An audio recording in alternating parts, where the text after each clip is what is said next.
شیخ فرض نماز کے بعد جو پانچوں وقت نماز میں فرض نماز کے بعد ایک ایک بار آپ نے بتایا تھا کہ سورہ فلق، سورہ ناس اور سورہ اخلاص پڑھنا چاہیے، تو اس بک میں لکھا ہوا ہے کہ وہ تینوں کو مغرب اور فجر کی نماز میں 3 بار پڑھنا چاہیے فرض نماز کے بعد۔ جی بہن، آپ وہ حدیث سنائیں یا تو اس کا ترجمہ سنائیں، آپ جو ابھی حدیث بتا رہی تھی۔ شیخ حدیث یا ترجمہ نہیں لکھا ہوا، بس جو لائنز لکھے ہوئے فجر اور مغرب کے بعد 3 بار اور دیگر نمازوں کے بعد 1 بار پڑھیں، اور بریکٹ میں لکھا ہوا ابو داؤد، نسائی، صحیح الترمذی۔ اگر کوئی اس کو حدیث بتا رہا ہے تو جھوٹا ہے، ایسے آدمی کو مت مانیے، جھوٹ بول رہا ہے وہ۔ یہ حدیث کہیں دنیا میں ایسی کوئی حدیث نہیں ہے۔ اگر کوئی آدمی کہہ رہا ہے کہ جو ترجمہ آپ نے ابھی مجھے بتایا یہ حدیث کے الفاظ کا ترجمہ ہے، تو یہ جھوٹ ہے، سراسر تہمت ہے، یہ ایسی کوئی حدیث دنیا کے اندر نہیں ہے۔ میں حدیث سنا رہا ہوں آپ کو، حدیث کے الفاظ سنا رہا ہوں، ابو داؤد کی روایت جی حدیث سنیے، عقبہ بن عامر کی روایت ہے، عقبہ ابن عامر رضی اللہ تعالیٰ عنہ کی روایت ہے۔ وہ کہتے ہیں کہ امرنی رسول اللہ صلی اللہ علیہ وسلم ان اقرأ بالمعوذات دبر کل صلاۃ۔ یہ ابو داؤد کے الفاظ ہیں، شیخ البانی نے اس حدیث کو صحیح قرار دیا ہے۔ اس حدیث کا ترجمہ سنیے کہ اللہ کے نبی صلی اللہ علیہ وسلم نے مجھے حکم دیا کہ میں ہر نماز کے بعد معوذات پڑھوں۔ معوذات کیا ہیں؟ قل اعوذ برب الفلق، قل اعوذ برب الناس، یہ معوذات ہیں۔ اللہ کے نبی نے مجھے حکم دیا کہ میں ہر نماز کے بعد معوذات پڑھوں، یعنی قل اعوذ برب الفلق اور قل اعوذ برب الناس پڑھوں۔ آپ بتائیے کیا اس میں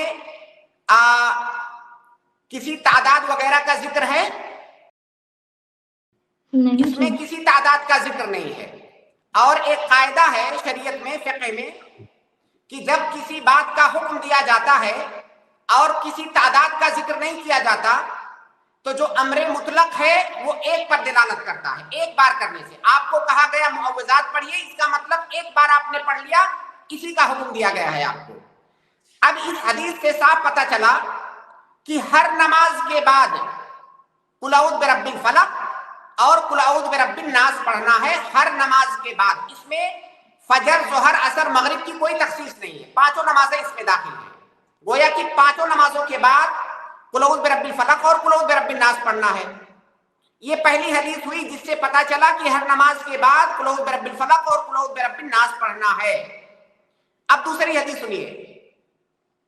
دوسری حدیث سنن جامع ترمذی وغیرہ کی ہے، شیخ البانی نے اسے حسن قرار دیا ہے۔ معاذ بن عبداللہ بن خبیب عن ابیہ قال خرجنا فی لیلۃ مطیرۃ وظلمۃ شدیدۃ نطلب رسول اللہ صلی اللہ علیہ وسلم یصلی لنا۔ کہہ رہے ہیں کہ ایک رات، ایک ایسی رات جو تاریک رات تھی، بارش والی رات تھی، ہم نکلے اللہ کے نبی صلی اللہ علیہ وسلم کی تلاش میں تاکہ اللہ کے نبی صلی اللہ علیہ وسلم ہمیں نماز پڑھائیں۔ قال فادرکتہ، کہہ رہے ہیں کہ ہم نبی صلی اللہ علیہ وسلم کو ہم نے پا لیا۔ فقال، تو نبی صلی اللہ علیہ وسلم نے کہا، قل، کہا کہ کہو، فلم اقل شیئا، راوی کہہ رہے ہیں کہ میں نے پھر کچھ نہیں کہا۔ پھر آپ نے کہا کہ قل، کہو، میں نے پھر بھی کچھ نہیں کہا، اس لیے کہ ان کو پتہ ہی نہیں ہے کہنا کیا ہے۔ پھر نبی صلی اللہ علیہ وسلم نے کہا قل، کہو، تو میں نے کہا ما اقول، میں کیا کہوں؟ تو نبی صلی اللہ علیہ وسلم نے کہا قل قل هو اللہ احد والمعوذتین حین تمسی وتصبح 3 مرات تکفیک من کل شیء۔ ہر صبح اور ہر شام کو، جب بھی شام کرو، جب بھی صبح کرو، تو قل هو اللہ احد، قل اعوذ برب الفلق، قل اعوذ برب الناس 3 بار کہو، تکفیک من کل شیء۔ اگر یہ آپ نے پڑھ لیا تو یہ تمہارے لیے ہر چیز کے لیے کافی ہے۔ اس حدیث سے کیا پتا چلا کہ صبح اور شام کو 3 بار قل هو اللہ احد، قل اعوذ برب الفلق، قل اعوذ برب الناس پڑھنا ہے۔ کب؟ صبح اور شام۔ یہاں پہ نماز کا ذکر نہیں ہے، صبح شام کے اذکار ہیں۔ یہ پہلی روایت جو میں نے آپ کو بتایا وہ نماز کے بعد کا ذکر ہے، اور یہ صبح شام کے اذکار ہیں۔ نماز کے بعد کے اور صبح شام کے اذکار میں کئی ساری چیزوں میں فرق ہے۔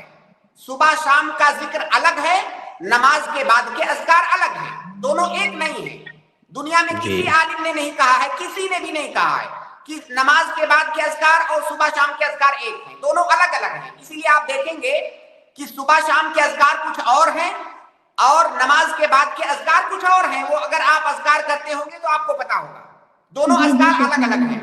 تو پہلی روایت میں نماز کے بعد کا ذکر ہے، اس دوسری روایت میں صبح شام کے اذکار کا ذکر ہے. صبح شام میں 3 بار، نماز کے بعد ایک بار. اب آپ بتائیے کہ یہاں پر فجر اور مغرب کی تخصیص کہاں سے آ گئی کہ فجر کے بعد اور مغرب کے بعد 3 بار کہیں گے؟ کہاں ہے وہ دلیل؟ آپ جو بتا رہے ہیں وہی چیز میں بھی جانتی تھی، لیکن جب کلیہ میں پڑھی وہ کتاب تو اس میں ایسا لکھا ہوا تھا، اس سے کنفیوژن ہو رہی تھی.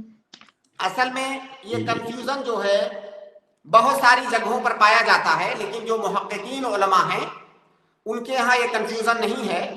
ابھی جو کیلنڈر چھپتے ہیں میں نے بہت ساری مسجدوں میں دیکھا ہے، وہاں پہ نماز کے بعد کے جو اذکار لکھے ہوتے ہیں اس میں صاف طور سے لکھا ہوتا ہے کہ آپ یہ تینوں کل نماز کے بعد ایک بار پڑھیں، لیکن فجر میں اور مغرب میں 3 بار پڑھیں. یہ لکھا ہوتا ہے اور یہ اتنی کثرت سے پھیل گیا ہے کہ کسی کو اس بات کی فکر نہیں ہے کہ وہ دلیل تلاش کرے. لیکن صحیح بات یہ ہے کہ نماز کے بعد ایک بار پڑھنا ہے. اور یہ جو بات میں کہہ رہا ہوں، بات کمپلیٹ ہونے دیجیے. یہ جو بات میں کہہ رہا ہوں ایسا نہیں ہے کہ یہ باتیں صرف میری ہیں، یہ باقاعدہ علماء نے اس پر بات کی ہے. شیخ عبد المحسن العباد رحمہ اللہ حفظہ اللہ مدینہ کے جو محدث ہیں، مدینہ کے محدث ہیں اس وقت، انہوں نے اس پر بات کی ہے اور انہوں نے اس بات کا ذکر کیا ہے کہ شیخ ابن باز نے اپنی کسی کتاب کے اندر یہ ذکر کیا ہے کہ فجر کے بعد اور مغرب کے بعد 3 بار پڑھیں گے. اس کے بعد شیخ ان کی بات نقل کرنے کے بعد کہتے ہیں کہ مجھے نہیں معلوم ہے کہ شیخ نے یہ بات کہاں سے کہی. شیخ نے ڈائریکٹ یہ نہیں کہا ادباً اور احتراماً کہ انہوں نے غلط کہا ہے یا ان سے غلطی ہو گئی. دیکھیے ان کی عبارت میں پڑھ رہا ہوں، صحیح سنن ابی داؤد کی شرح کرتے ہوئے شیخ عبد المحسن عباد کہتے ہیں کہ وہ شیخ عبدالعزیز بن باز رحمۃ اللہ علیہ عندما كتب حول ما يقال بعد الصلاة، نماز کے بعد کے اذکار کے بارے میں جب انہوں نے لکھا، وذكر انه يؤتى بآية الكرسي وقل هو الله احد وقل اعوذ برب الفلق وقل اعوذ برب الناس بعد كل صلاة مرة واحدة، تو انہوں نے لکھا کہ آیت الکرسی، سورہ اخلاص، سورہ فلق، سورہ ناس ہر نماز کے بعد ایک بار پڑھیں گے.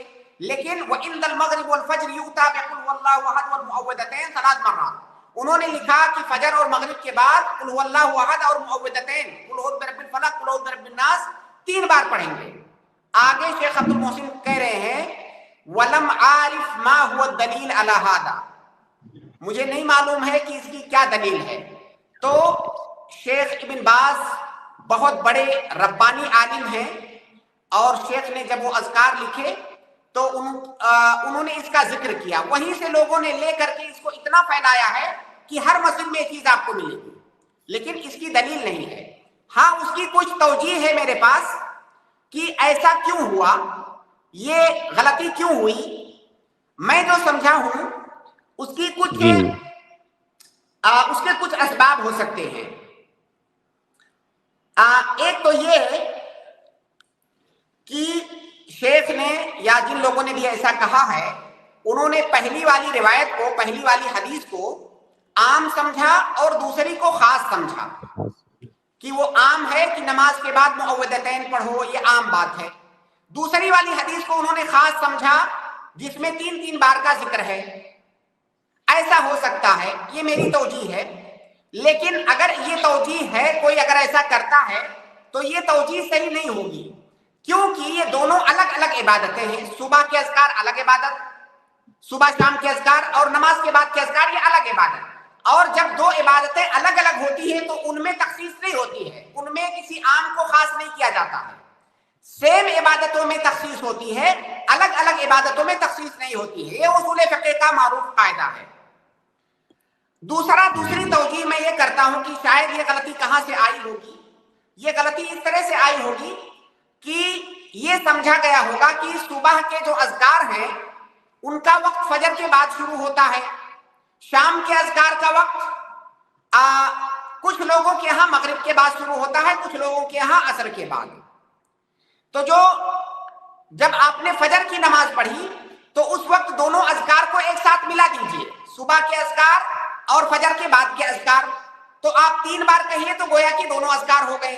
اسی طرح جب آپ مغرب کی نماز پڑھیے تو 3 بار پڑھیے تاکہ دونوں اذکار ایک ساتھ ہو جائیں. ایسا ہو سکتا ہے, یہ احتمال ہے. لیکن اگر کوئی ایسا کہتا ہے تو یہ بات بھی غلط ہے.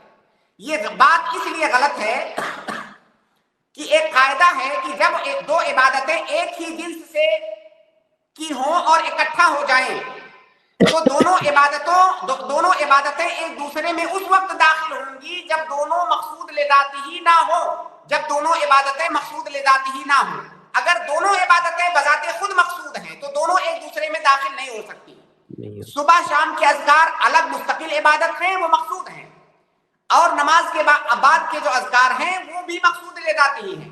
اس لیے دونوں کا تداخل یہ ممکن نہیں ہے اصولی طور پر.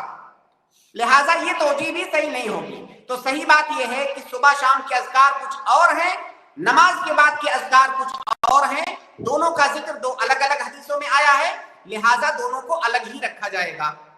ھذا ما عندی والعلم عند اللہ.